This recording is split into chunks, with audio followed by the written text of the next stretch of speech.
c'est jeunesse. Bonjour, Bandeko Balandi, émission Tolamuka, Mbote Nabino et Sengwetonjo Mitema Mokolomo Lelo, Ndenge Tokutani Nabino, na début ya week-end des Ali Bongo et Sengo Mingi Poete Mokolomo Lelo, Tokosola Nabino Lisusu, Makambo Matali politique, toujours na cadre, il y a Koluka développement, il y a Congo démocratique, Oezali Mboka, Bakoko, Batike Labiso.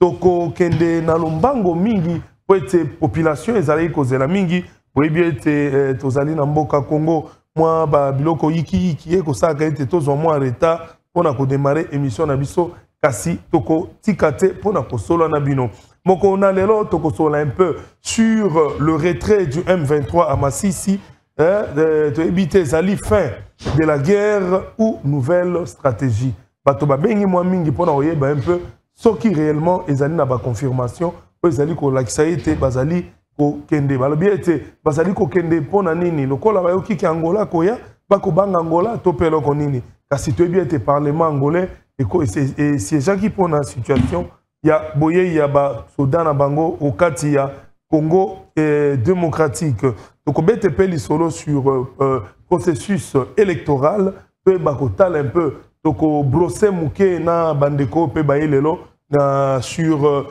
maloba et ndekonanga alobaki toko brosser muke sur yango à part yango toko eba pe lisusu ko sonana bandeko comme tout un peu koluka ko eba ete est-ce que sincèrement la situation au Congo ezali ko courir la situation au Congo ezali ko courir est-ce que vraiment ezali important kaka tokende na élection na date ya décembre Topé tokoki koluka lolenge mususu ya kosala pour que tozala dans les normes na makematali ba élection na biso po ete kokene na élection ezali malamu kasi mboka mobimbe sengeli et voter mboka mobimbe sengeli basala ba élection pour que kimia ezala nokite toboyi illégitimité ezala lisusu makasi na kolobelo komoko na l'an 2018 na élection 2018 bandeko baike balobaka ete na tango ya 2018 na tango ndeko Kabila biteni mususu evotaka te kasi soki totali malamu biteni yena evotaka te soki tokei na bandundu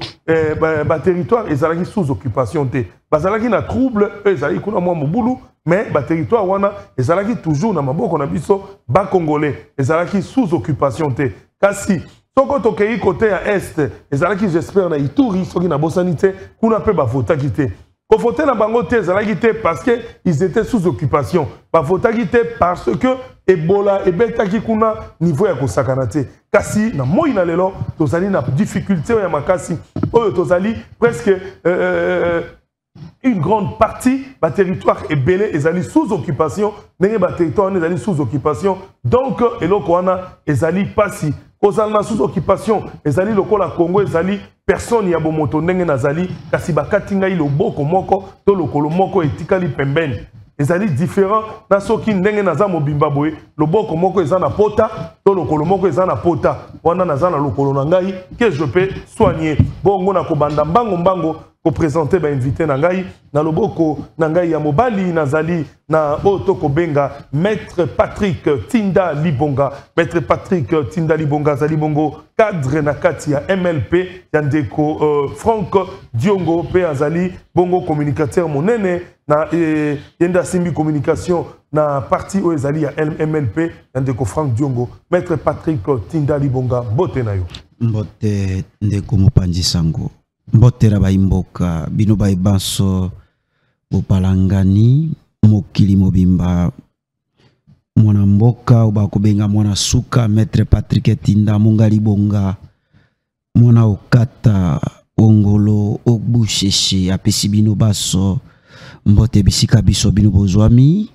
ndeko Mopanzi Sango na koprofiter na émission na yo na pesa mbote na bana MLP obatondi ebele liboso ya ba etandweke na bango pona kolanda bongo mwana suka na pesi bango mbote na pesi mwana mboka Franck Diongo héros vivant mbote na kobosa na teba na yafuna aussi ba les amis ya mwana mboka maître Patrick Tinda na pesi pe ba ko débatteur oyo na kokabola na bango makanisi na tongo ya lelo merci. Merci beaucoup, maître Patrick Tinda Bonga Libonga. Monga. Monga, maître Patrick Tinda. Monga. Ezaka makasi Patrick. Monga Libonga. Monga Libonga. Na ye na loboko na ngai ya mwasi kuna na kobanda bongo na moko ya bapandi azali pe azali moko ya bapandi sango na mboka na biso enene ya Congo pe ye azali mopandi sango alobaka sembo po ete ye azali pe analyste politique tokosolola na ye na kati na esika eye ezali bongo ndeko Roland Iso. Ndeko Roland Iso azali moko oyo akambaka émission totalaka na kombo ya enjeu de l'heure au kati ya télévision eye pe azali bongo na ba journal télévisé monene la grand journal beaucoup bolandaka na Molière Canal. Ndeko Roland Iso mbote na yo. Merci Ndeko Serge Fouamba, grand journaliste. Émission Tola Moka, sali preuve nango, impact nango. Batu baromi golandaka ya. Tango tangi Monga Libonga. Debisoto prononce Libonga. Libonga wana ya kolobani malamu penza na ndenge esengeli. Merci beaucoup. Roland Iso Bolota Isalando. Isalando. Voilà. Bombela kabiso wana Isalando. Ikoti ekanda. Esukaka na ikoti ekanda. Merci beaucoup. Merci beaucoup. Voilà. Boni, santé? Non, santé eza kitoko, mais je regrette seulement parce que na Ngongo tokomi ezala ki programme makasi o ezako vandisa pena moboko ya gouvernance ya Mokondi Félix Antoine Tshisekedi Tshilombo pe na Ngongo toko loba to mwa nungu et comme lokola gratuité ya enseignement et comme lokola kozwa menace que ekatana nyonso na po ete esengeli Mokonzi ya mboka tala malamu na ndenge toko kende moto ya vani na ebonga wana babengi ye professeur docteur en droit mais tango kokoka kosimba makambo etali bana ya kelasi te alors akoya kozangisa Mokonzi ya mboka moi ba pourcentage électif par rapport ya gestion na ye PST to sengaka démission ndeko Tony Mwaba kweta kokokate singeli alongwa na esika wana tala ndakisa lokola ndeko Moindo Nzangi omoni ba initiative Djwami ebele tango ba professeur ba ko gréver il est toujours prêt ya koyoka pe ya ko harmoniser po ete ba kenda liboso na kaniso mona ki ba arrêter yo ndeko asinyaka mais tango ba vandi premier ministre a vandi si yango ba vandi pe ba yokani tala lelo yo et continuer la grande partie ya bato wana ba jongeli be bisika oyo ministre atiaka mokoloto po ete koyoka pe kokende na yango sikoto tuna na bango mibale na Moindo Nzangi na Tony Mwaba na nyaza professeur ya solo. Merci beaucoup. Merci Ndeko Roland Iso. Vraiment na ko bandela lisusu koloba ete na ko senga vraiment na début ya semaine ou soit na ça là vraiment tout komeka ko sala émission moko ko kamata bayi parce que la moni conflit ezali ko ya makasi entre Ndeko Tony Mwaba na Ndeko na biso azalaka ministre ya EPST Ndeko Willy Bakonga na komona ete bakondongwa na po ete na kozwa ba message ya les deux parties na kosaka Willy Bakonga apesa ye secret ya gratuité en mais tozaki na Ndeko Willy Bakonga akendaka te na boloko pona yango te Willy Bakonga akende boloko pona likambo ya gratuité de l'enseignement te eza likambo bato bakoyeba te Willy Bakonga a été condamné faussement parce que kosaki biso que à travers ça qui na mallette avec 2 millions de dollars. Eza likambo ya lokuta. Au moni, photo jonga parce que gratuité de l'enseignement eza nangona eza na kesité. Il faut yeba nde pona oyeba kotambusa malamu. Merci beaucoup. Na ye awa eko présenter moko ya bandeko azali kati na esika oyo na kombo ya Ndeko Chérubin Kapenda. Ndeko Chérubin Kapenda azali moko ya ba communicateur na kati ya Union Sacrée azali membre na AVR ya Ndeko Ndeko Moindo Nzangi. Ndeko Chérubin Kapenda mbote na yo. Mbote na tondio botondi Ndeko Serge pour la invitation na yo. Et na pesi bako débatteur nyonso mbote na pesi bana nyonso tu ya Lukunga bana mbinza bisika bakunda mutolo na tondi bango mokolo elamu et puis na pesi ba union sacré mobimba na pesi ba ngombote pe na pesi ba averpe na ba averpe o nyonso o to benga ka ba volontaire na pesi ba ngombote partout sur toute l'étendue de la République de Boma à Goma. Merci beaucoup. Bandeko balandi ça y plutôt koti na mojindo ya likambo na biso toko sololo bongo rapidement pona koyeba lolenge kani mboka na biso ezali ko tambola. Toko kenda bongo na oe lobami processus électoral. Toko bete bongo rapidement sur le critique de Corneille Nanga. Un peu ce qui critique ya Corneille Nanga et dérangeant qui vraiment pouvoir en place toyeba yango et puis koyeba ko sola lisusu na bino bandeko komeka kotala un peu. Est-ce que malgré la situation toko travailler enfin toko traverser na mboka est-ce que commission électorale indépendante CENI il faut kaka à maintenir ba date topé mikolo batiaki pona kokende na maponami malobo pai na yon maître Patrick Tinda Monga Libonga. Oui, ndeko na ngai oyebi que mwana mboka maître Patrick Tinda Monga Libonga alobelaka ba individu te na alobelaka be bana mboka. Yambo ete na simba sujet na ona moni ndeko iso jui 5 minutes nga mona compter tikela nga pe moi 5 minutes na moi sujet na nga particulier na inango teke non to kende rapidement alobi makambo ya lobeli ba individu nga nazo lobela bana mboka oyebi tina to bandingo ngai to kende rapide c'est ya ona lobeli ba individu nga nazo lobela bana mboka bandeko na ngai obasalaka na ba service ya gardiennage bazotungisa ngai lobi mwana mboka yo lobelaka biso lobela biso likambo soko lekina ba etando ke tozo nyokwama tozomi tuna motuna est-ce que tozali réellement na mboka ya bakoko na biso to tozali na mboka mopaya smig elobi o smig efanda na lokwa mwa libende lokwa ema na libende ebujaka te $135 ezo bouger te mais bango bazofuta bango $100 ndeko mopanzi sango bandeko ba service ya gardiennage na prochainement na kutanga kombo bazozwa $100 et bakomi tuna motuna. Ça fait 4 mois bazo futa bangote. Mais ba meki ko tuna ba société ba baza mais biso to futa bino kala. Ba yoka mosolo ba kamwe. Bazwa ka normalement mbongo ba pesa ka société na bango pour société na bango futa bango. C'est dans ezali service moko to ezali makambo ele kana ba service nyonso, c'est ça le problème. Ezali na ba service nyonso puisque ezali kaka bato moko te ba beni. Oh yozo lobela sika ezali soki mukomboso kombo ya service ya non nini société yango ya gardiennage soki mukomboso. OK, mukomboso. OK. Donc mukomboso yango wana et bandeko wana basali 4 mois bazo futa mate tango bayoki mosolo ba futa ka bango na ba société ba tinda bango mukomboso tinda bango c'est dans le $1,200 à chaque par personne mais bazo pesa moto $100 tala niveau ya motema mabe et tout ça ezotalisaka que l'état azo protéger bana mboka te na kotangela yo article 36 ya Mobekoli Konzi puisque nyonso lo babi na Mobekoli Konzi. Le travail est un droit et un devoir sacré pour chaque Congolais. L'État garantit les droits au travail, la protection contre le chômage et une rémunération équitable et satisfaisante, assurant aux travailleurs ainsi qu'à sa famille une existence conforme à la dignité humaine, complétée par tous les autres moyens tous les autres moyens de protection sociale, notamment la pension des retraites et la rente viageur. Ndeko komona que situation na kolobela ba imboka e belé bazo se retrouver na situation oyo. Et alobite société moteko protéger bana babi l'état na biso nde il faut protéger bana mboka.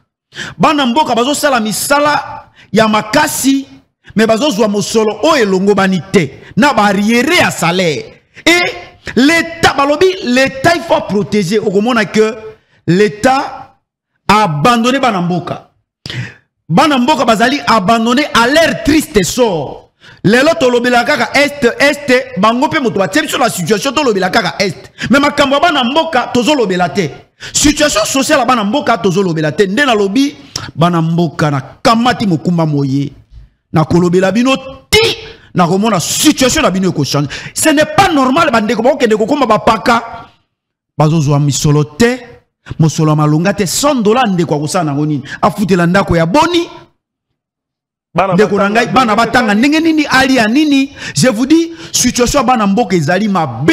Félix Tshisekedi batielaki Elikia. Félix Tshisekedi batielaki Elikia aujourd'hui un espoir totalement déçu.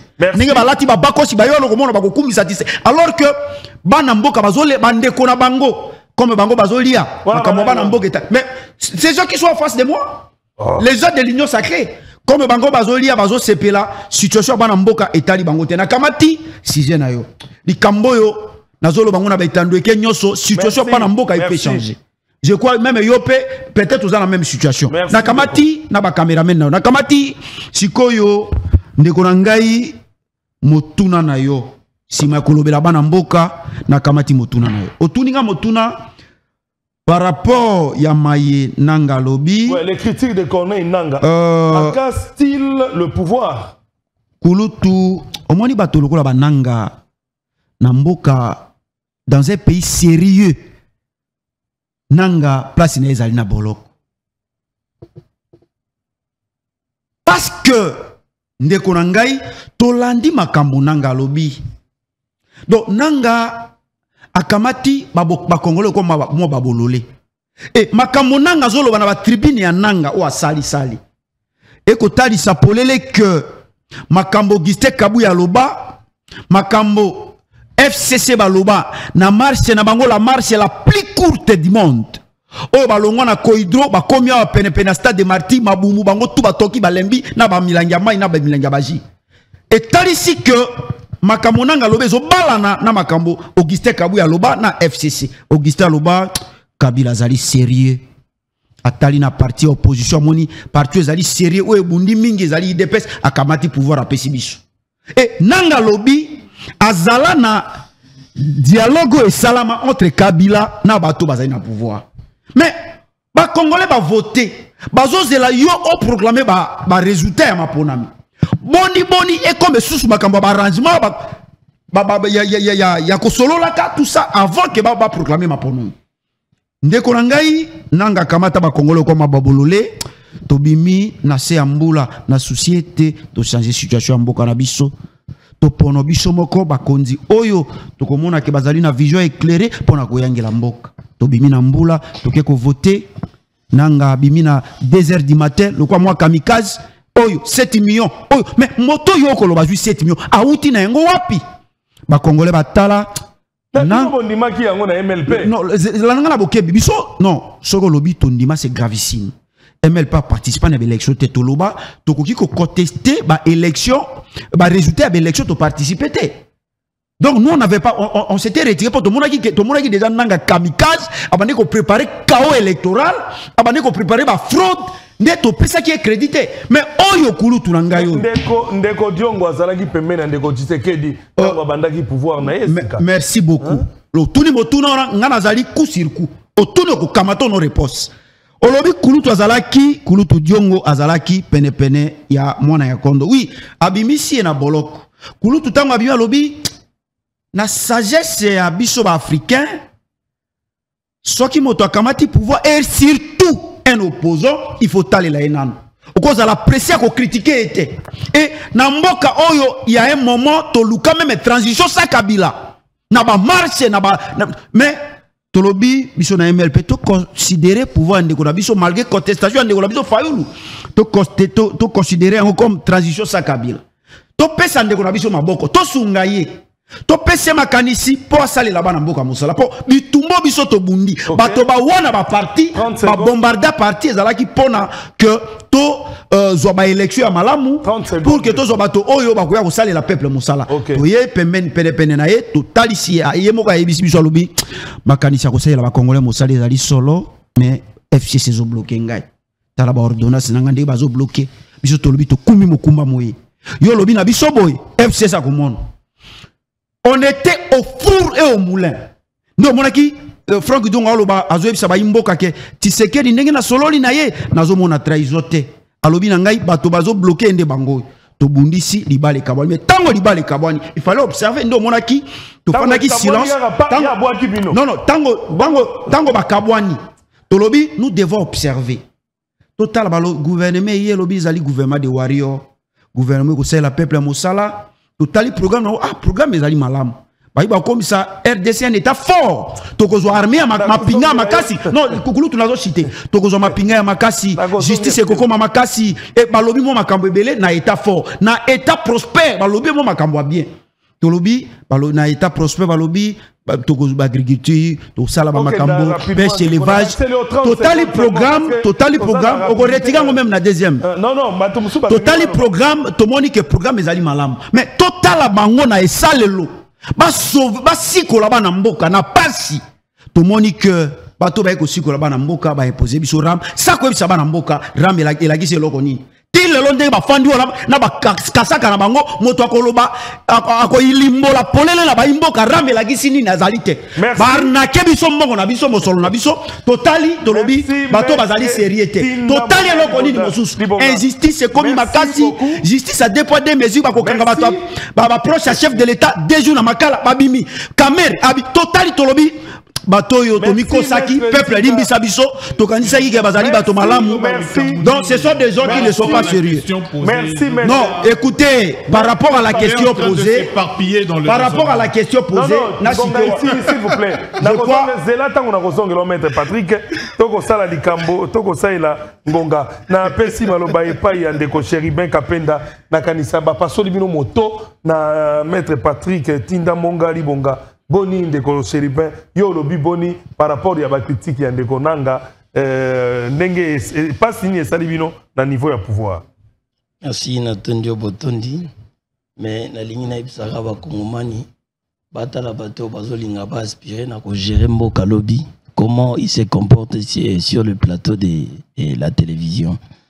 Et naye bisika oyo avant na kota na dossier ndeko nanga ndeko alobi mo ebele alobi ba congolais bazo souffrir bazo mona pasi eza Félix Etienne et Félix Antoine Tshisekedi na lobby c'est la réalité eza te ngam na lobby c'est la réalité c'est mon temps d'antenne moi lobby ndeke c'est la réalité moi comme ko débatteur c'est ko débatteur na ngazo lobanga na lobakate c'est une réalité c'est comme ça que attitude à ba catcheur hein voilà attitude na ngaza avec des catcheurs babimara ba pomba par voilà okomi on va aller mollo on va vous aider sur ce voilà bazo souffrir ba congolais bazo souffrir na souffrance wana je pense que vous parlez du social du peuple congolais papa gratuité eza na kati ya social c'est que vous devez retenir à part gratuité yebake Félix Antoine aza premier président oyo akesi bato ebele na retraite pour permettre ba jeune bakota bazwa misala toza na première vague deuxième vague na troisième vague ozoya aza seul président oyo na année moko a mati salaire ya ba fonctionnaire deux fois. C'est que vous devez retenir d'abord. En parlant du dialogue, na koti na dialogue. Oyo alobi Kabila na Félix bakotaki basalaki bakor papa. Oyo zo saleza acharnement politique. Pourquoi? Je m'explique. Tango toke na accord ya Saint-Sylvestre. Ponanga lobi pona ko éviter les bains de sang. Ezaki na accord moko oyo memaki biso na élection, ezaki accord ya Saint-Sylvestre, o Etienne Tshisekedi wa Mulumba lobaki ke na boyi makila ba congolais etanga. Tokende na bakor pona et permettre biso to sala ba élection. Oyo bango MLP bazaki contre Etienne Tshisekedi o balinga bimisa batu. O fondiongo lobaki bozo mafuta nguma, bocha na zolo so mbo bo parola soki mbo ayoki bino akokima. Voilà. C'est de cet accord là que Nanga a parlé. Tant que un accord wana deuxième accord et accord FCC cash o esala ki ke basangana mais si on a évité ndeko mettre ce qui azana na accord mususu officiel o ya yebi o esala ki ke Kabila na Félix bavanda accord o esali sa ki be élection o memaki nanga na be élection eza accord ya Saint-Sylvestre o tobo ya ki makile tanga mutu nyoza bona ne ona baneko banga obi est-ce que to refete to refete. C'est de cet accord qu'on parle. Deuxième accord, c'est l'accord FCC cash. Ou ça qui mariage ou on a mis tibiso to monaki ke eza mabe yango monaki to panzaki yango poto sala igno sakay. Troisième des choses, bande ko ya MLP to ken élection. À cette époque-là, biso to zaki na label ya MS ya Pierre Lumbi. Bango bazaki ba membre na kati ya MS. Bazaki parmi les partis composants à MS. D'ailleurs, Basala qui na ville à Kinshasa, MS a perdre ba siège. Parce que lorsqu'ils se sont retirés, Ndesikoyo, et ça l'a dit que c'est il y a province Ekita bango bato MLP et par après tant que l'union sacrée lorsqu'on vient c'est les rapports de force boye beaucoup de union sacrée boye na député et l'autre côté vous attendez à quelque chose vous devez tirer conséquence parce que bino bobo qui m'a pronommé. Donc, il y a un qui mis ça bango parce que bah, c'est retrouvé. Les biens maintenant avec le président de la République. Pas politique exaté. Avec le président de la République, Félix Antoine Tshisekedi Tshilombo. Il connaît tous les politiciens de notre pays. Que ce soit de la majorité, n'a opposition. Parce qu'il a eu le temps d'être avec eux et de les comprendre. Vous voyez, aujourd'hui, moi, je pense que c'est que nos frères de MLP, qu'on était ensemble à un moment donné au rassemblement, c'est qu'ils disent c'est de l'acharnement politique parce qu'ils ne se sont pas retrouvés. À ta Bible, Loba, Mouto Azana Nini Obabaksa Kaka, O Azanango. O Azanangote, Baroboto Lanyon surtout. Vous voyez, Bible. Ils doivent tirer conséquence dans ma décision à la fois. Ils n'étaient pas partants pour cet accord de la Saint-Sylvestre, O Ebendaki, O commissaire Bisson à l'élection. Tout le monde il était contre cet accord de Saint-Sylvestre. Donc, moi, je pense maintenant, je chute pour Nanga. Nanga a moni amélioration. Comment? Je m'explique. À l'époque, il y a Nanga, Congolais vivant à l'étranger, bazaki ko voté. Et ça, innovation au cas d'Imamemi. Parce que nous savons comment les combattants au Bazan à Liban à l'extérieur du pays se sont battus pour l'alternance de la Nakachamboko. Tout le monde est au Kenya, l'ambassade, comment Bazaki ko marché, comment Bazaki même ko frappé les musiciens au Bazaki n'a côté à pouvoir. Nanga a mis amélioration dans la CENI. Ko ça a été, bande konabiso Bazan étranger au Babunda Kabutu Moi, bango pe bakoka ko voté au ya bango ba lobeli. Ozomona. Yango, connaît Nanga, Foazala toujours contre processus. Deuxième des choses, Azolo Babongo peut-être on a créé parti politique. Vous savez, les politiciens, ils cherchent des astuces. Balukaka moyen et bimisaya loba pour que les gens l'attendent. Vous voyez. Mais sinon, les bureaux Kadima, c'est ni à politique, mais ils ont quand même apporté ce qu'on appelle la perfection dans la CENI. Donc je pense que je vais chuter par là. Merci beaucoup. Na zongi sika pona ko pesa maloba epai ya otoko benga ndeko Roland Isso yepe ameka ko pesa likanisi na ye na makambo mai. En fait, na inatikala na logique ya question par rapport à déclaration ya Corneille Nanga à propos ya élection en 2018 parce que yem azalaki organe technique qui a organisé l'élection.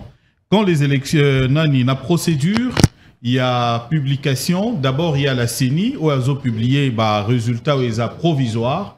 Et après, les résultats deviennent définitifs lorsque la haute instance judiciaire Yamboka, comme la Cour constitutionnelle à l'époque, avant Ekabon, on a deux parties, et côté Moko, côté Moussoussou, des cours constitutionnels ayaki ko confirmé ba élection résultat il y a Félix Tshisekedi comme le gagnant. Il y a eu élection il y a le 30 décembre 2018. Dans Nanga a lobby boye.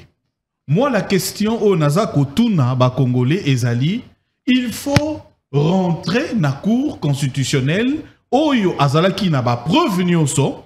Il y a l'élection d'Nenge Salemaki, contrôle Ndenge Salemaki, et puis Ndenge a publié qui résultat définitif. Ça, c'est le premier élément. Deuxième élément, ce que je demande aux Congolais, mais procédure, nyonso. Oyo, Azali Bosso Nabiso, c'est un avocat, non? Ouais. Ayebi procédure judiciaire Ndenge Salemaka.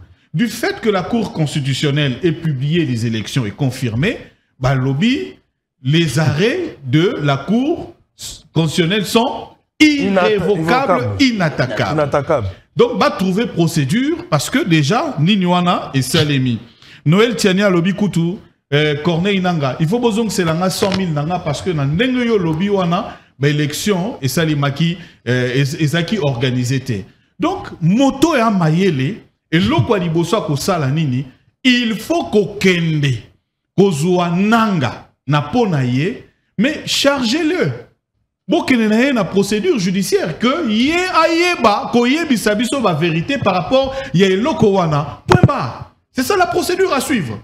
Mais lorsqu'on veut faire des raccordements frauduleux, au longwe na likambwananga, au koti na ba makambu ya ba domaine mususu ya mboka ya gestion mususu ya mboka. Et le comble c'est que devant un intellectuel qui ramasse des choses en pêle-mêle. D'ailleurs, mais est-ce que nous avons vraiment la notion de la gestion de la res publica? Domaine après domaine. Pour comprendre que dans ce domaine ici, va échouer, mais quand tu dis va échouer, donnez-nous le programme qui était tracé dans ce domaine-là, Pesabiso, résultat numérique. Oyo et Salemaki pour que tout l'obaïté awa échoué. Vous comprenez? C'est comme ça un intellectuel. Je pensais que j'étais en face d'un avocat. Je me rends compte que Nazana en face il y a mon papiste, tu as mon pape qui vient nous parler. Il dit vous parlez d'un individu au départ. Oh non, mais Willy Bakonga. Mais Willy Bakonga devient une référence dès lors dans un état, il a appliqué un programme pour la première fois. Nabamboka Oeza respectable, Bako Pesango Koutou programme Willy Bakonga. C'est comme dans la loi. Nous avons dans le Parlement des lois où Babengango, loi Moussou Babengango, loi Lutundula, Bakajika. C'est un avocat.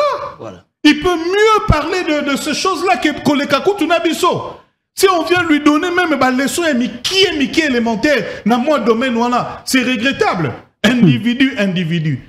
Tu nous parles de quelqu'un, mais tu nous parles de quelqu'un, en tant qu'avocat, héros vivant. Définissons le terme maintenant. Voilà. Parce que c'est écrit en français, définissons le terme. Héros vivant. Tu nous parles d'un héros vivant. En quelle matière? Il a fait quoi pour ce pays?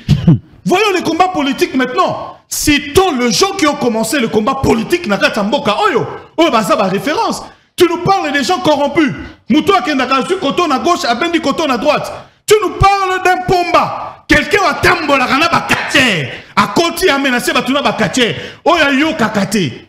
On en connaît plus dans ces domaines-là. Donc il faut pas autant à Babylone mususu pe ba kombo ya batu mususu. Na kati ya ba plateau ya télévision. C'est le comportement de politique congolais. Tu n'as pas de poids politique, tu vas avoir ni. C'est le ministère intérieur. Et puis ça met la bangote. Parce que tu as dit que ça pour la tête là. Tu as dit que babunda pour na kozoyango. Mais yo ebi batumsu ba na katia batwana. Ba yebi sa yo vérité et lo kona ndenge zali. Quand tu ne maîtrises pas quelque chose, tout n'a. Le comportement des politiciens congolais, c'est à 99%. Professeur Njoli Alobiango, transhumance. La transhumance. Tant que vous avez dit là, au monde qui était au Sani. Au Balouki n'a pas été là, tu changes de position. Voilà. Aucun ça n'a pas alliance côté Moussoussou. Ok. Le lo oyo, yebi sangay. Président, il y a un vol. C'est ça qu'on s'est déclaré que moyens à la tête. Mais c'est ça qui était dans le groupe de G13.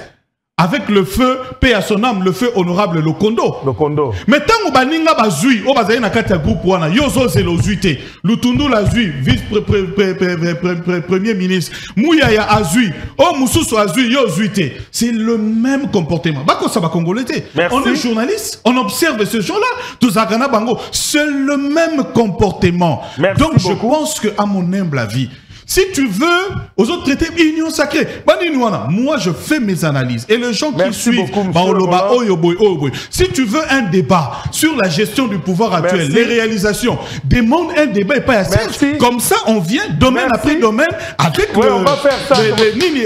Merci, monsieur Rolaïso. Ok,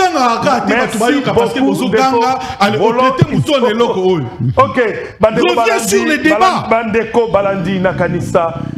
kuna na Katanga, kuna na Congo Central, bandeko ya Lodja, bandeko na Lubefu, kuna na nini toke na Nord Sud Kifu, toke na Bandundu, toke na Grand Équateur, Grand Kasaï, na Kanisa, bozali kolanda, bino nyonso émission eye po ete botondi. Négociage, pardon, 30 secondes. S'il vous plaît. Mon dossier oya yego memela bato. Yaza avocat, atuna ibatwana te bo signer contrat ni. Est-ce que Bokendeg une inspection générale il y a travail? Il faut donner des pistes de solutions. Merci. Mais il faut d'abord commencer par suivre la procédure. Il y a contrat bazar. Mais ce bazar sous-traitance. Ce bazar naniboy. Il faut y aller. Merci de Corolla Iso. Bosuka dossier on gagne la TV. Na kotuna motuna mususu na kosola na kobanda toujours et pas yandeko Patrick Tinda Monga Libonga. Tozali kolobela ete to silisi na makambo yandeko Corneille Nanga kasi to fungola brèche moko on a lobaki na bino to meka kotuna un peu na peuple congolais nyonso ya monde entier ska nyonso bazali. Est-ce que vraiment la situation tozali nango na est nenge aussi to perdre une grande partie ya ba territoire partie monene ya mboka ezali sous occupation. Est-ce que tozali vraiment obligé ya ko kende kaka na maponami na date o epesama ya sanza ya zomi na mibale to pe na décembre pour na kosala ba élection na biso maître Patrick Tinda Monga Libonga maloba mboka. Merci. Ndeko tozali na 5 minutes 5 minutes nayoki toke na suka toke na ngoti na suka na kokamata Rolaiso na kamata nano ndeko na ngai na kozongela Rolaiso avec beaucoup d'énergie. Est-ce que kofanda kimia akofanda kimia toke mais ça c'est quel comportement to ça ila ngonga ndeko Patrick soki nazolo ba fanda kimia bakofanda kimia na kamati ndeko Koko Saba Congolais, Temoni Makambo Lobi, Naonanga Lobi, ils allaient des choses différentes. Yo Lobi, Ozosa la Légion encore à Saint-Sylvestre. Nanga tika le tanga encore à Saint-Sylvestre. Suivez les yeux. Écoutez. Pourquoi tu es agité? Même si ils ont soin. Non, je ne suis pas agité, mais j'ai des références. Il en a parlé sur Télé 50. Il a parlé de ça sur Télé 50. S'il vous plaît. Je crois que au Moni Makambo yo. Nani président français Ayawa, il y a une dame journaliste à Tony Motuna ou Tombo qui est chef de l'État. Je crois Hollandaki, compromis à l'africaine. Et l'Okwana est soit qui chef de l'État et a réagi ça qui de manière burlesque et tarabiscotée. Et bien tout simplement pour mon acquis que simbi pota, tout molé na pota. Et si qu'on a l'ingaba belate et comité a comité na keiti na niveau koloba no bota la kabiso na moko paternaliste te pour élection batala bino na paternaliste te mais na pona ko senga kana bino na politique na ko lela ka wana boloba makamwa paternaliste te. Et ce que vous avez dit, je crois que tout le monde a yebiango. C'est que Nanga a dit Nanga ndenge na lobby place na ye kulutu zalaki na boloko. OK. Ça j'ai répondu, je sais pas ce qui ndeko Rolaiso bana ikolala. Na lobaki anguna ya nolaki na motuna ndeko que place ya Nanga na makambo ba déclaration à lobby place na ye ezali na boloko. Si on était dans un état sérieux, place ya Nanga ezali na boloko. Puisque c'est quand même grave. Ba makambo zo loba lobaka. Même si azo linga bongisa mais il a craché des choses graves. Là je suis d'accord avec toi. OK. Je crois Ndekolangai a beti moi monoko et loko moko lobité par rapport ya makambo o ngana lobby comme état politique. Na zongeli Ndekolanga Rolaiso. Ndeko Rolaiso nazara moi limemia na yo. Mais il faut la kisa. Non, na lobby nazala kana moi limemia na ye par rapport moi analyse ni na landa. Mais lelo tango tie mopandi kuna nde na eko kukola e bien. Na kukoli te kulu tunangai asi akatisa. Donc azali mopandi ya bato bazonyo ko la peuple. Azali mopandi ya l'état contre le peuple. Azali mopandi ya l'état contre l'état moloki, l'état moini. Alobi Franck Diongo azali na poids politique te. Et azeliti azuite nde saliete atika bongo Félix Tshisekedi. Kulutu au traité Franck Diongo avec dédain. Na kutiola, na litio, mais kulu tutika na yebisa yo, makambo Diongo asala yo kutika lo sala ngote. Kulu to soko mwa mokolo, lumumba bundela mboko na aja moke. Yo soko mwa mokolo bundela mboka. Tika elengi, tika sentiment. Bandi kuno bazo nyokwama. E yo moko zo palpe ke bana mboka bazo nyokwama. Oyene elengi, ozo tuka moto abundi bitumba, a BBC jeunesse na ye, pona kubundela mboko yo. Aboyi même accord à Saint-Sylvestre ba politicien ba kene ba kabola bibonga. Il a fait quoi? Écoutez, on attend mais ça. Ce que je sois yo comment? On s'en a biki na papier. Parce que nazo mona makamangote. Na lobby oh. Énuméré. Na lobby écoutez. Voilà. Écoutez. Bitumba oyo écoutez. Voilà, on y va. Bitumba oyo mwana mboka Franck Diongo abundi pour la démocratie. Qu'est-ce que ça nous a pour nous faire respecter constitution. Vous pensez que Kabila bombarda parti à Franck Diongo on a sentiment de yako bombarder? Honte à vous. Ce qui est le lozo yako tout ka Franck Diongo à la télévision. Vous pensez que Kabila a bombardé parti à Franck Diongo? Na elenga ko bombarder? Vous pensez que Kabila a arrêté Franck Diongo? C'est puisqu'il dérangeait le régime. C'est puisqu'il était constant à combat naïe. C'est puisqu'il faisait une opposition radicale pour un intérêt général. Et aujourd'hui, tant que Zoloba Azeli poste à 8. Boba Keneki ko luka bibonge pa Kabila bazo sala ka ba défiler na bango alonga koto azonga koto na ba o ndeko nanga oyo. Je crois que ces gens là sont connus. Oh yomoko yebi bango ozali journaliste, olobi ozali analyste. Oyebi ba politicien ya bondouro ba sali bonumba politique. Les changements. Je crois que vous devez quand même respecter ces gars. Les gars qui ont vécu.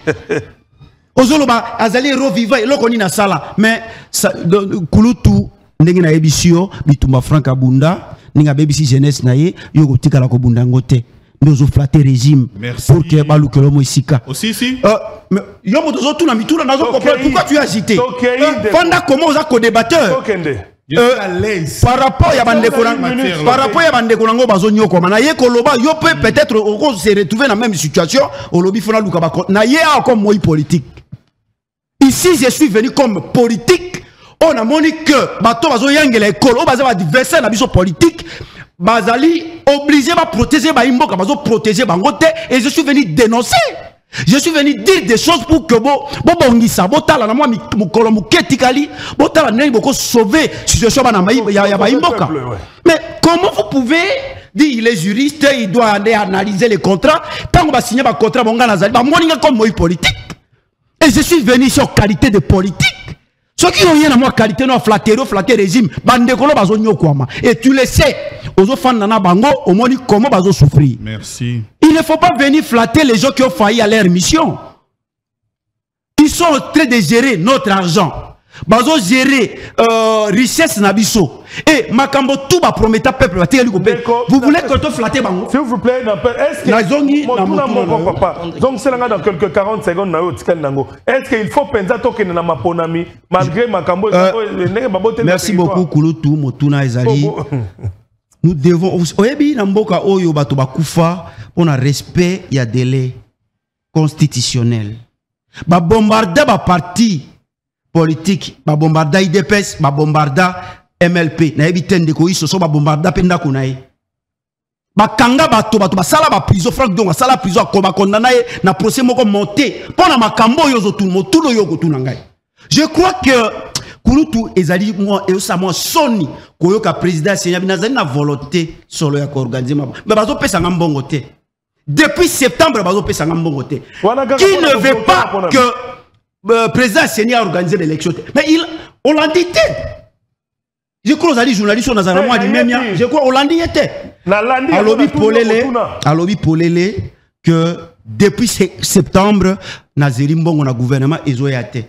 To bongi na moi ba moyen moke nazaki nango liboso to futi moi ba moi nyamu. Je crois que Kulutu ezotali sa polele que ndeko na biso azali na volonté ko organiser ma programmité tout simplement puisque azali confronté na bilan un bilan chaotique bilan négatif. Lelo RDC zali humilié, nanu ndenge tozala humilié te. Ba Congolais bazali humilié, nanu ndenge tozala humilié te. Bon nyo. 20 secondes. Omoni situation tozo kende nango, je crois kala mingi te ba imboka. To koma lokwa na Égypte. Bana Israël balobi na Moïse zongisa biso ata en Égypte. Bon situation ezali mabe zongisa. Et c'est situation ndenge tozo mona. C'est les fils d'Isfex qui gèrent le pays. Et Kouloutou, social o ezalaki lobby slogan baloba yo comme sango réalité. Est-ce que et comme réalité état de droit. O lobby ezalaki slogan baloba ki soki ba komi na pouvoir ba ko comme sango réalité. Est-ce que état de droit comme réalité? Ma question est belée ezali pendante oyo bande ko na biso en face Rola Iso et l'autre bango nyoso bazali bato à pouvoir, ils ne sont pas en mesure tala totalanga avec na mo ndenge mo kamabe. Donc koke lo côté je crois que bozala na humilité. Kulutu tikanga na fuka mana senga na Félix Tshisekedi apmeka ko possibilité tikanga na fuka non na ko fuka mana senga Félix Tshisekedi non na ko mettre Patrick afukami voilà na senga na Félix pesa na image wana ba mona ndenge ko bondela Félix Tshisekedi sokazo kaba imboka sokazo ali na ba représentant na ye aye ba ke ba imboka bazo souffrir et ameka ko possibilité puisque Topesa qui est chance à koki ko sa eloko mokote lelo et sécurité partout ba armée zo kota na est kulutu makama mboke zo swa na motema zela na cité ba armée zo kota na est mboka na biso comme passoire boye ba armée kili zo ingela to éviter angolais zo ya izo constituer zone tapon kulutu face na motema nous on a besoin ba élection je me suis se débarrasser sur ce plateau posto se débarrasser na bato oyo pour se débarrasser de l'OZRT où on faisait Star Parade, Hit Parade, il y a samedi où on associait les artistes, musiciens et comédiens. Je me suis vu devant un Mangobo, un Lokuli. Ah là, c'est toi qui le dis. Là, c'est toi qui dis que Madame Nalobé, ça n'a la forme. La seigne a postulé. La seigne Bolimbisi a postulé. Merci beaucoup. Comment? Mangobo ba ebele.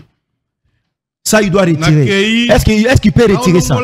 Ça, non, ça vous devez retirer. Démontrer ce que tu as fait, c'était la comédie. J'ai dit, ce n'est pas la comédie. Ceux qui ont joué les lenga, il faut faire attention. Mais ça, c'est grave. S'il vous plaît, non, répondre aussi. Allez, on y va. S'il vous plaît, Patrick. On parle na combat à Franck Diong, il a cité 3 éléments. Démocratie, opposition radicale, héros vivant. Au salaire le côté qu'on critique mon ninga, yo saline. S'il vous plaît, Maître Patrick, Tikande Korola, ils sont. Aloba, oya Diong, aloba poya ye. Oui, ok. Ya saline, Roland, ya Telemi, a saline. S'il vous plaît. Merci. Nazo kaye na okuna. Spectacle Roland Otange na yo. Kaye na kotanga pe a Roland pe aloba pe Roland saline pour Nambo. Merci beaucoup. Nous sommes en 1982. Ok. On va créer le parti qu'on appelle l'UDPS. Parce que le compromis, lorsqu'on a créé le MPR, c'était après quelques années, Bayako créé un parti pour nakotia opposition pour que équilibre ezala. Lorsque Bamoni Zosalemate, l'UDPS est Botami pour la démocratie, le premier combat. Nous sommes en 1982. Le contexte politique, il y a Maréchal Mobutu avec Makassi.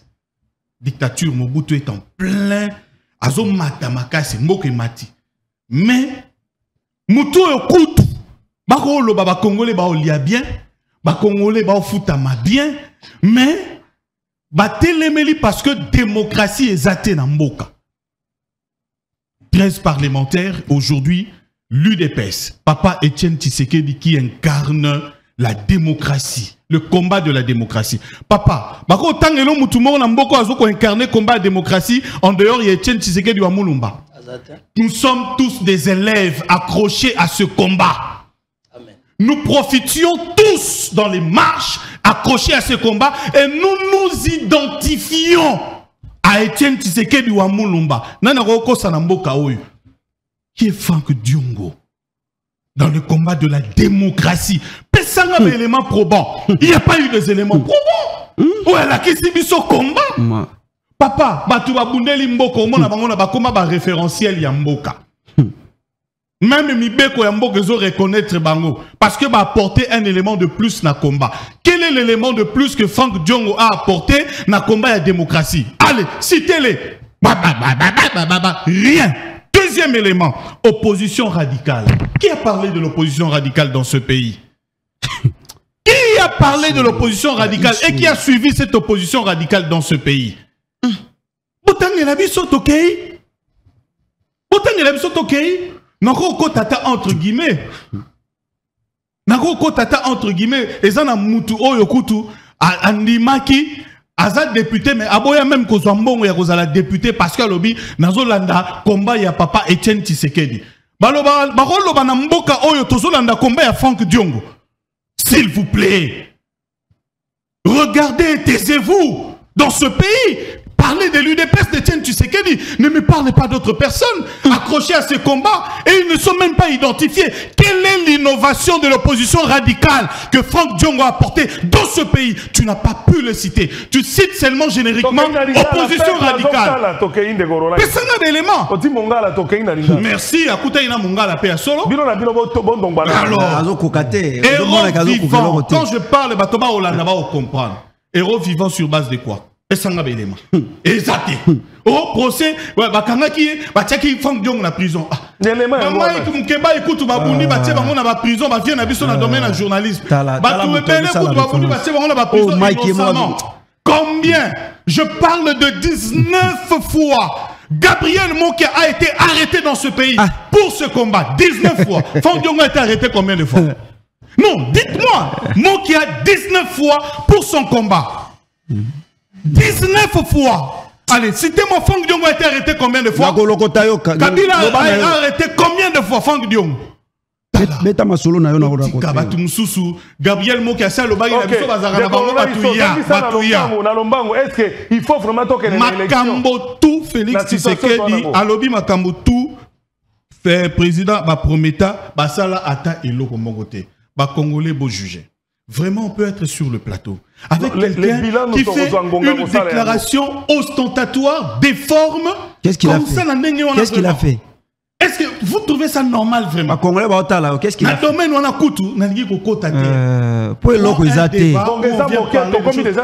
Les Congolais sont humiliés. C'est vraiment malheureux. C'est comme ça que une élection,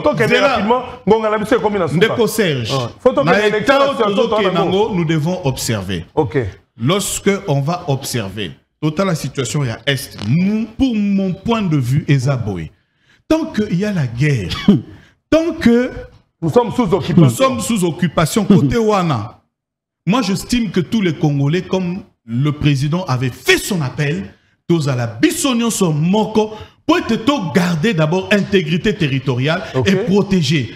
À quoi ça servirait d'organiser les élections et de continuer dans la même histoire? Depuis 1994 jusqu'à aujourd'hui, pratiquement 29 ans, que cette situation de l'Est du pays nous échappe. On ne connaît pas ceci, on ne connaît pas cela. Maintenant que les choses sont en train d'évoluer, je cite un élément dans la diplomatie.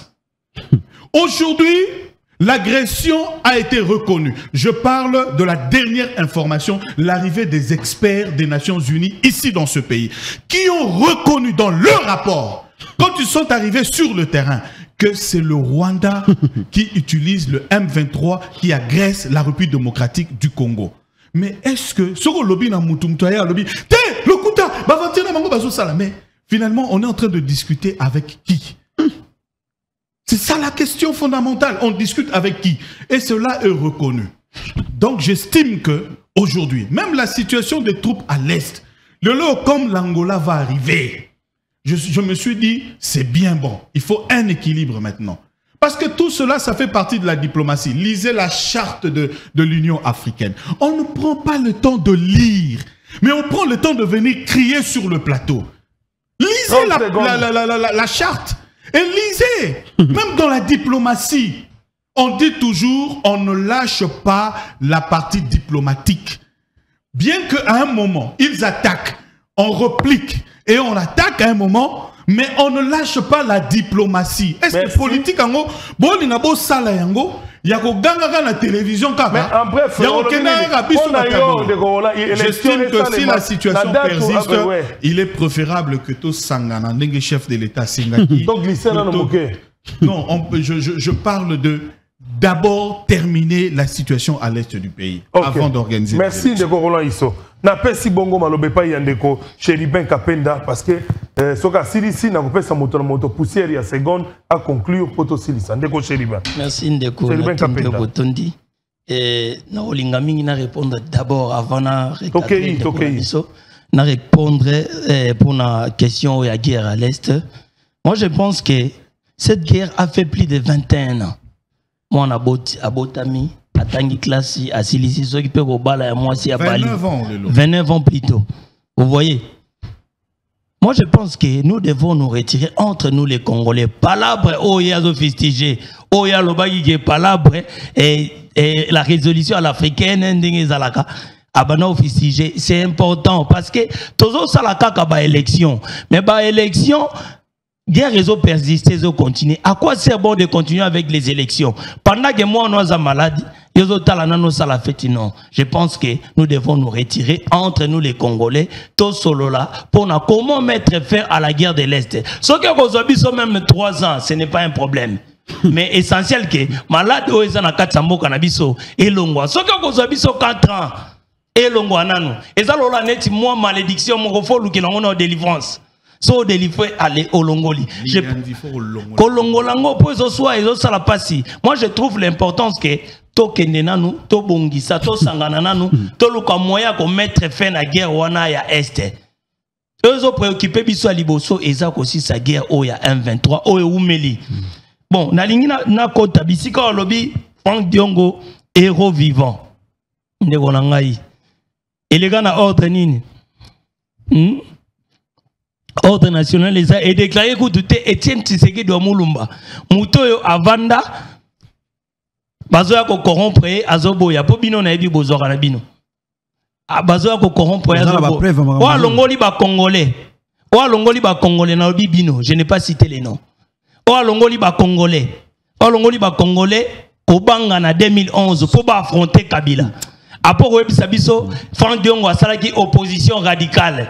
Bazaki tout na 7 na 2011 bango nyonso Franck Diongo Fayulu mais après les élections soutien Etienne Tshisekedi abi muto akota te sel vie dio minde atigala gina Félix Antoine Tshisekedi Chilombo ne ba kota gite Franck Diongo akimaki mbangu na kati ya parlement Fayulu azaki mbangu na parlement si ils étaient intègres balinga batika mupanzi ya Etienne Tshisekedi wa Mulumba. Vous voyez bato yozolo bake ils ont fait l'opposition radicale. Bango ba Fayulu ba Diongo ils étaient sous radicalité. Ils étaient sous radicalité. Voilà. Vous voyez maintenant les gens que vous soutenez. Les modèles de l'intégrité dans ce pays, ça s'appelle Etienne Tshisekedi wa Mulumba. Point barre. Point barre. Moi au moins na nyoso tango azobotama mutu moko na Congo mobimba batu babenga vie. Tozela no to ka mode autre vie. Allons bisoko banga, allons la bisoko banga. Lelo si nous parlons comme ça, c'est à cause de Etienne Tshisekedi wa Mulumba. Donc quand on a un héros vivant au Yozobeta, c'est à ça la éloge à partir de Nobakache, Folongolango.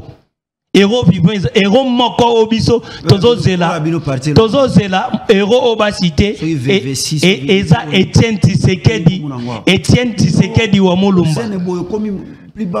Donc, rapidement des Tozo c'est là-bas Etienne Tshisekedi wa Mulumba. Donc makelele wa bino toyoka te bino bato bobuja à tout moment to ba couleur na binote. Tellement na 2011 na 2018 boko kagite yango moni boko mo luka gâteau bozipe gâteau te allez. Faisant attendre seconde bokomi acharnement. Ba parti mususu ba organiser ba congrès. J'espère. Oui. Merci beaucoup. Ba congrès. Ba congrès za kate. On za congrès. Wana ngana benga ngo za lola bage basaka dojo. Basa dojo. Bosa dojo bolongo na mino masolo politique. S'il vous plaît. Bandeko balandi émission Tola Muka to komi vraiment na suka émission kasina ko accordé na ndeko moko na moko 40 secondes à chacun. Il faut une minute, 40 pour Bazami Balé. Voilà vraiment autorisé. Oui, normalement, Bazami Balé, mais il faut d'abord reconnaître que... S'il vous plaît. Non. Celui-ci...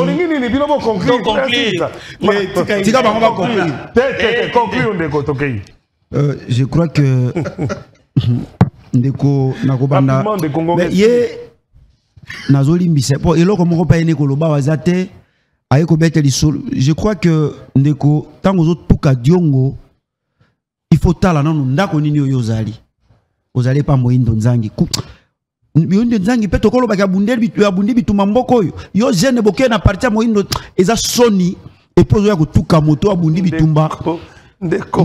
Je crois que papa Etienne Tshisekedi domino bozoloba alata bubu na elongi ya diongo alata bubu na elongi ya diongo azolela tango bakangi mwana mboka Frank Diongo alobi soldat na ngai ya makasi akei e atikala kulata elongi ya rola isote atika kulata bubu na elongi ya moindo nzangi te alata wana nazoyebisa ngo meme ndeko na ngai il faut bomemia bitumba ya mwana mobali oyo batuminda kuna ye bakangie babetie a souffrir na nzoto yo tikali ko souffrir te yango zo tanga be bitumba bato misusu mais Lumumba bundela mboko na mwaza moke rola isoko bundela mboka te be ko tanga ka bakombo ya bato biso tozo bundela mboka yo ko bundela mboka te rola iso.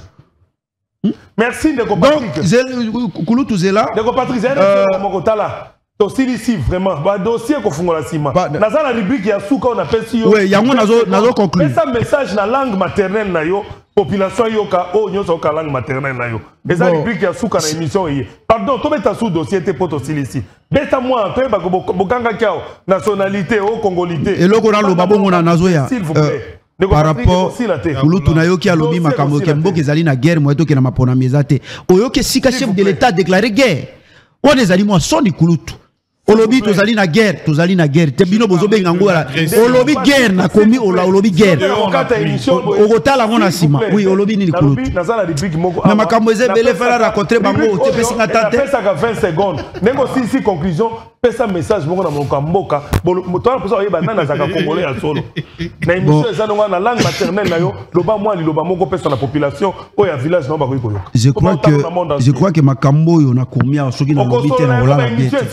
non na ko so iso abata makana bureau na mono ko ete na ko kele bino mibale et aussi congolais te non mais déjà tango na lobi bo lundi si sauf imprévu nazali mbuza solo bana kimbuza ba yoka yo po ba ko talo te pa na bi na ko pesa bandeko na ngai na mbuza saka be lingala kasi yango na bi na bumba biso tolobaka mingi mi lingala soki olingi oyoka monoko ya mboka soki olingi yango nalobi na bumba biso olobaka mingi tozali ne mbuza mais pour so ngoka monoko ya mboka il faut kota vraiment na ba village bon loba te likolo ba yoka message kaka donc bon comprendre moi il y a des nationalités non la nationalité nazali makambo nationalité te non mais tikela ngai mo temps likambo na ngina lo tikela ngai mo temps sikaoyo conclure rapidement monoko mboka ipali bitumba oyo moto na ndenge na ya kobunda pona mboka et zwa ko kangwama na domaine o ngana yali en tant que journaliste na lingi na yebisa ndeko adjongre pa ya président na ye président Frank Diongo l'honorable ayebisa ye combat ya Roland Iso pona kozala na balabala pona visibilité ya makambo ya bitumba ya opposition pona démocratie pena opposition radicale. Je suis parmi le premier secrétaire national Nakati à MLP chargé de la communication. A éviter à Luka décision ya liboso ya Frank Diongo. Apesa ya Watanga. Mokota ga MLP. Tango ko ba makambo na likambo mo. Kota ki po mona gela ba valeur lelo. Tango yo mwe. La comprendre ezali oui. C'est un ancien ozalaki illustré. Loba monoko. Loba monoko. Omoni. Yango na personne ndakisa moko. Toke na boulevard Badibangi moki ya Frank Diongo. nga moto na lokota vieux ba boake biso gaz nako yebisa yo malgré tout ça là mais pourquoi zo ignorer combat ya mwana pourquoi zo ignorer combat ya mwana tuna moke tuna vie fa ba ba ba lukanga ba yeba junga ba ke bomba zo ignorer combat na ignorer ya mwana mboka na lobby na yo na aspect ya quoi mais il faut respecter les gars qui ont soda nangai. Ça veut dire quoi? Nous avons un idéal. Nous suivons un maître. C'est ça.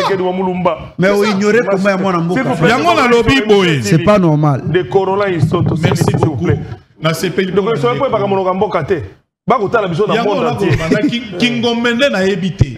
Mais linga yango penal ndenge esengeli. OK. Pour être na espace na 4 espaces linguistiques ya biso. Condamné ndeko chani yo lobaki be ndeko Moïse. Mais ngana yebi Kingomende. Ndeko Moïse Katumbi ata soyili yango ayebi. Akoloba ngo kitoko azipe na mwana mboka ya solo. Mais na tina bandeko ba ko bete de lingala. Polo kwa mboka ba yebite. Ndeko Cheribe conclure quelques secondes parce que kotala soki mboka mboka. Bato ko ta mboka mboka bango